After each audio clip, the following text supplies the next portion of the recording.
Hey everyone, welcome to presentation number 5 entitled Ships at Sea. And people use the term when my ship comes in.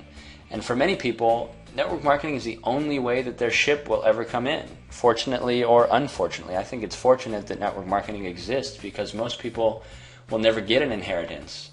And they won't be able to save up enough money to buy a traditional business for $200,000, $300,000, $500,000. And network marketing allows a person to be mentored personally and build a business without disturbing their current means of support. So using this when my ship comes in ship analogy, you can understand how to know who is serious in your organization and who you need to work with. So there's 3 types of ships, and picture this, you're waiting on the shore for one of 3 types of ships to dock, and the 3 types of ships are full of gold, full of silver, or empty. And which one would you like to dock? I mean, these ships represent all distributors in your organization, whether personally sponsored or not. So if you've got a bunch of distributors in your organization and some are gold, some are silver, and some are empty, which ships would be the best to work with? And obviously the answer is, it's not a trick question, it's the gold ship. And if this is true though, why does everyone, when they start out in network marketing, have a tendency to work with empty ships and try to convince them to become gold ships?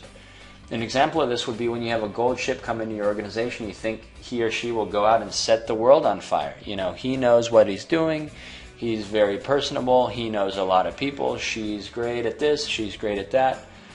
You know, you let them go out on their own and you concentrate on empty ships that are dragging you down. The empty ships will stay empty and the gold ships without support will go away. And this is the wrong way of going about the business. What you have to do is find your gold ships within your organization and pour as much support as you can into them. And what will happen is when a new distributor comes in the business, they're a silver ship, and how you work with them and support them determines whether they turn into a gold ship or they go empty. The more silver ships you turn into gold, the fewer people you have to sponsor to get your 5 serious people and really start building. So what are some characteristics of a gold ship? First, they're eager to learn. They call you with questions that they want answered and they ask for help.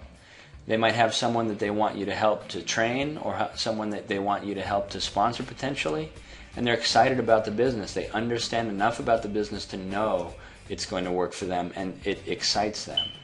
Lastly, they make commitments. They're buying and using the products, and they're spending their spare time learning about the business and products, etc. They're putting effort in. And before I continue, if you want more of your sponsor's time, keep all of these things in mind. Do these things and show that you're a gold ship, and I promise you, you'll get more of your sponsor's time. So let's continue. They have goals. Goals help drive people to what they really want, and their why is strong. Time with their family, more vacation time. If you have a strong why, you tend to push for it. And people with goals get where they want to go. They have a list of names. The list will be written down, and the reason for having it is that you can add to it any time and you won't forget the name later. So if I think of somebody that would benefit from the product or a business, I write the name down and then later on I have it on my list at the ready. And they're fun to be with. They look forward to your visit, whether it's business or pleasure. And lastly, gold ships are positive. These are people who you're going to travel the world with potentially. Who wants to hang around negative people? Positive thinking is contagious. There's no point. You can choose who you want to work with. So work with positive people. Basically, the only difference between a silver ship and a gold ship is that the silver has not yet been in the business long enough to understand the business to the point of getting serious about it. So there's 3 important words pertaining to that, and if you understand these 3 words, you'll understand what makes all network marketing organizations work, and it's expose, involve, and upgrade. First, you expose the person to the power of residual income, and then, after they understand residual income, to your business as a vehicle. Once you have explained it to them, get them involved with this training. Once they're involved, they'll be constantly thinking about how far they can go, and it will be upgraded constantly. So expose them to residual income and network marketing by using the introductory presentation, and then presentations 1 through 4. And then lastly, once they've seen that and they're still interested, you use your company's presentation. Then Get them involved by training them using presentations 5 through 10, which you're going through now.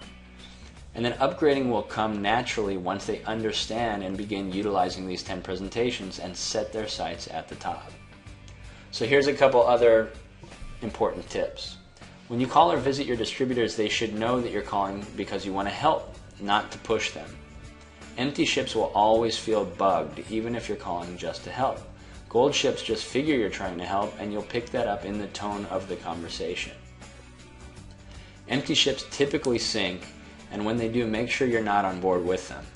Stay on the gold ships, work with the gold ships. Silver and empty ships many times will start to see your success if you work with the gold ships, and they'll call on you to get together and get growing once they start to see that success below them. Lastly, 3 points. It's very important never to ask your distributors, how much did you sell, or any kind of sales questions.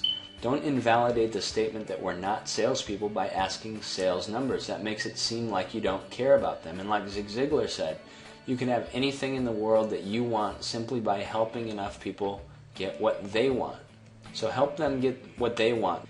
And understand also that you're not an empty ship. If you're viewing this presentation, by the time you get this far, you're gold or well on your way.